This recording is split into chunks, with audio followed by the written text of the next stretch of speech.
we were asked to attend the forum of Indian Education Congress and Franchisee India. As educationists, we try to run away from the word franchisee. But after coming to the forum and listening to quite a few people here, I understand that it's a platform where people are sharing, getting to know what's happening around the world, and understanding what's the need of the hour. So it's an opportunity for me to share my experiences with regard to technology. And honestly speaking, I'm pretty zero at it. So in terms of technology implementation into schools, it's all been done by the teachers and the students. In fact, the presentations that I had to make at several forums were made by children. And they were the most amazing, with lots of animations, with lots of humor added into it, lots of color added into it, and those presentations, particularly the ones made by the children, have been highly appreciated. So in terms of technology, I think if the outcome is very clear of how the student is being impacted, the parent is being impacted, the teacher is being impacted, the ICT blueprint is very, very clear. And in schools, I think the first apprehension is by the school leader herself or himself. If you're not very sure of what you want to do, you're scared to experiment with anything new. And once you understand, okay, it's not so frightening, it's not monster.com, well, then you like to get into it and learn from the people around you. And most of my learnings in technology have been from the children. Incidentally, one of the parents came to me and asked me, how do I, block the sites where I don't want my child to access some of the specific sites? And I said, okay, yeah, that's not a problem. We'll organize a session for you. I had no clue. So one of the students of class 12 did a presentation, in fact, interaction with the parents, and told them the various techniques and means on how they could monitor their kids with regard to specific sites and blocking and the parental guidance and underage and overage and all sorts of things. Cybercrime, cyberbullying, which we had never heard of. And that was the most amazing impact, I think, that we had when we started technology many years ago, and when the children started using it in terms of International Young Filmmakers Festival, when the children started making video films, editing, scripting, and doing the entire thing on their own, making presentations, going out into the world and handling their life on their own. And I think that's the most beautiful impact that technology can have. And that interest is generated by people in this field who have tried to ignite that technology mind, the ICT mind, where I believe we are still in the 19th century and the children are way above in 21st century. How many of you are parents here? Okay, 2 hands going up. Most of you, yes. And some of you would be about to become parents or would in future become parents. And how many of you here are worried that while you're sitting here, what's your child up to at home? It's a Sunday. How many of you are worried? 1 hand going up there. Okay. Initially, in the initial years, you want your child to get into technology, and then as your child enters the adolescent period, you wonder how to get him away from it, because he's all the time on, the cell phones and the chats and with your smartphones and Androids coming up. The children are way into technology where we are not even aware.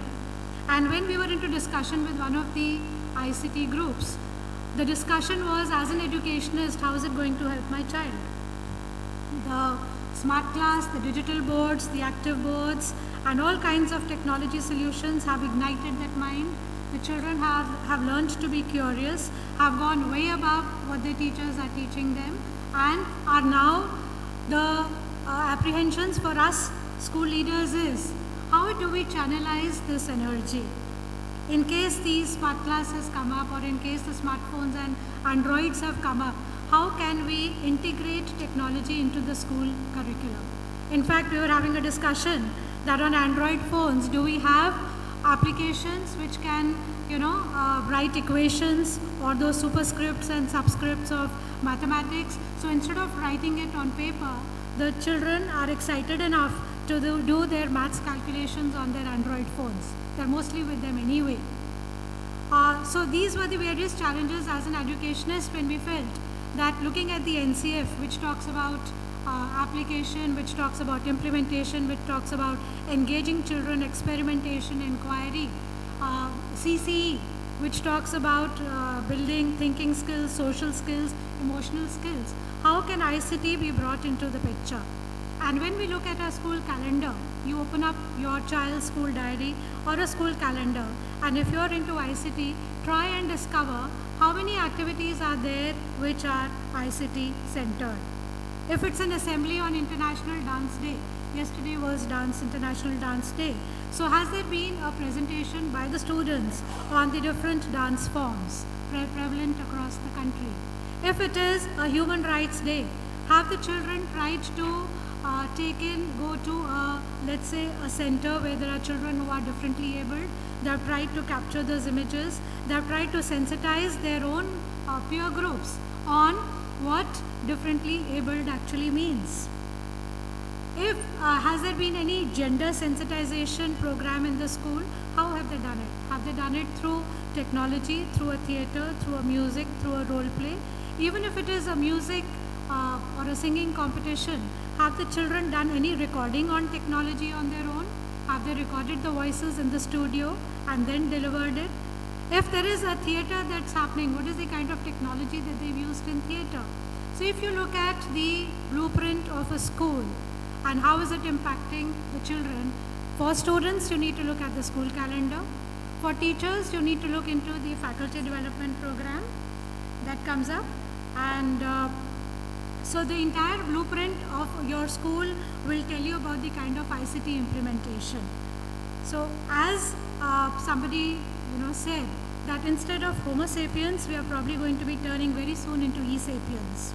And the best way to do it would be to use the technology positively without the negative impacts, where your blogs and Facebooks can be an excellent medium of having collaborations, social equity, where we're talking about social and emotional skills being missed out. There's a lot of things that can be done. It's not necessary that ICT blocks out your social and emotional skills. ICT also has its advantage of reaching out to many more people.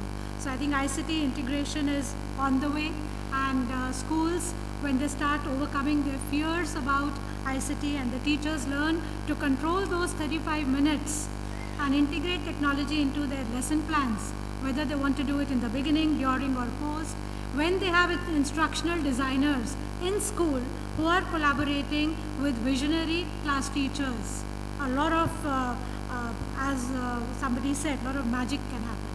Thank you.